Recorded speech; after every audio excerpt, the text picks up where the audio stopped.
Hello बच्चों। तो आज ऑनरेबल सुप्रीम कोर्ट का डिसीजन आ गया है कि फाइनली जो हम लोग डायलमा में थे कि नीट होगा या नहीं होगा, तो फाइनली रीनीट नहीं हो रहा है ना।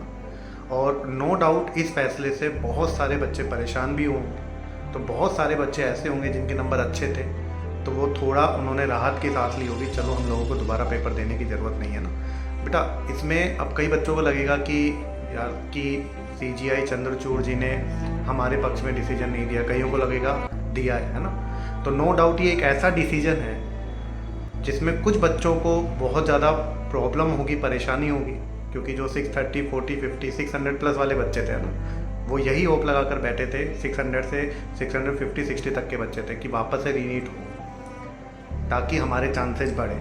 लेकिन जो 655 प्लस वाले बच्चे थे वो चाह रहे थे कि कहीं ना कहीं की रीनीट ना हो, क्योंकि वापस से वही पढ़ना और सब कुछ देना बड़ा मुश्किल होता है ना। तो ये एक ऐसा डिसीजन तो आना ही था। अगर वो रीनीट भी बोलते तो भी जिन बच्चों के नंबर कम थे वो खुश हो जाते, लेकिन ज़्यादा थे उनको दोबारा से मेहनत करनी पड़ती। अब उन्होंने रीनीट के लिए मना कर दिया है, तो कुछ बच्चों को, जिन बच्चों के नंबर कम है 655 से, उनको थोड़ा सा टेंशन होगा, सर हम लोग क्या लें, कोई तो स्टेप लेना ही पड़ेगा है ना।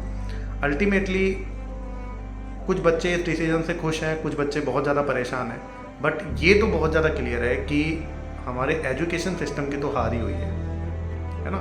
इतने सारे फेलियर, और आप अपने फेलियर को भी सही साबित करने में लगे हुए हैं कोर्ट के सामने। तो ये तो एक बहुत बड़ा, मतलब सच में एजुकेशन सिस्टम पर फेलियर है। गवर्नमेंट को इसके लिए बहुत सख्त कानून बनाने की ज़रूरत है, और कानून बनाने के बाद उनको अप्लाई करने की भी ज़रूरत है ना। कानून बनाने से भी कुछ नहीं होता, बनती तो बहुत सारी चीज़ें हैं, लेकिन वो ग्राउंड लेवल पर उसकी रियलिटी क्या है वो एक मैटर करता है ना। तो जिन बच्चों का बेटा नंबर कम है वो ट्राई करें, कहीं ना कहीं इतनी हीयरिंग्स के बाद, डेट के बाद हमें पता लग ही गया था कि शायद रीनीट के चांसेस बहुत ही कम होने वाले हैं, है ना। तो अब अपना एक डिसीजन बनाए बेटा कि आपको वापस से 2025 के लिए प्रिपेयर करना है, या फिर कई बच्चे ऐसे भी होंगे जो बार बार इतना सारा खर्चा अफोर्ड नहीं कर पाएंगे ना। और अच्छे नंबर है, मान लीजिए जिन बच्चों के 630, 40, 50 नंबर है, और वो मान लीजिए खर्चा अफोर्ड नहीं कर पाते वापस से प्रिपेयर करने का, तो आप लोग कहीं पर एडमिशन ले लीजिए। कि आपको लगता है कि सर मेरे 2-3 साल ऑलरेडी ख़राब हो चुके हैं, तो आप लोग पार्शियली ड्रॉप कर लीजिए। जैसा भी बच्चे पढ़ते हैं कि कहीं पर एडमिशन लेने के बाद भी बच्चे पढ़ रहे होते हैं ना, जहाँ पर बॉन्ड्स वगैरह नहीं होते। तो बेटा एक टफ डिसीजन तो आपको इस फेज़ पर लेना पड़ेगा, थोड़े दिन बुरा लगेगा, लेकिन लाइफ एक मूविंग फेस होता है ना, एक चलता हुआ फेस होता है। कई चीज़ें ऐसी होती है लाइफ में जो आपके पक्ष में रहेंगी, कई ऐसी होंगी जो आपके पक्ष में नहीं रहेंगी, है ना। तो हर चीज़ को आपको जीना आना चाहिए।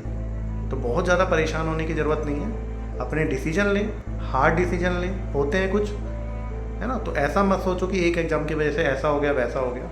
तो जो बच्चे अब कॉलेज मिलने वाला है उनको बहुत बहुत बधाई हो बेटा, और जो बच्चे रह गए हैं वो एक डिसीजन लेकर और अपने लाइफ को मूव ऑन कीजिए ना। बिल्कुल ऐसा सोचने की ज़रूरत नहीं है कि सर मैं तो अब क्या बोल रहा हूँ। कई बार होता है हम लोग सोसाइटी की वजह से बहुत ज़्यादा प्रेशराइज हो जाते हैं। बहुत सारे बच्चे होते हैं ना कि 650 नंबर आए थे, सर घर वालों ने सभी को बता दिया डॉक्टर बन गया, और सर अब कुछ भी नहीं हो रहा है। तो हम लोग उनको कैसे फेस करेंगे बेटा। ये फेस करने की चीज़ें नहीं होती है ना, लाइफ आपकी है। कभी भी सोसाइटी की वजह से परेशान होने की ज़रूरत नहीं है। ऐसा नहीं है कि आपके पेरेंट्स की इज्जत डाउन हो गई, ऐसा कुछ भी नहीं है ना। एक एग्ज़ाम है, और भी बहुत सारे एग्ज़ाम हैं।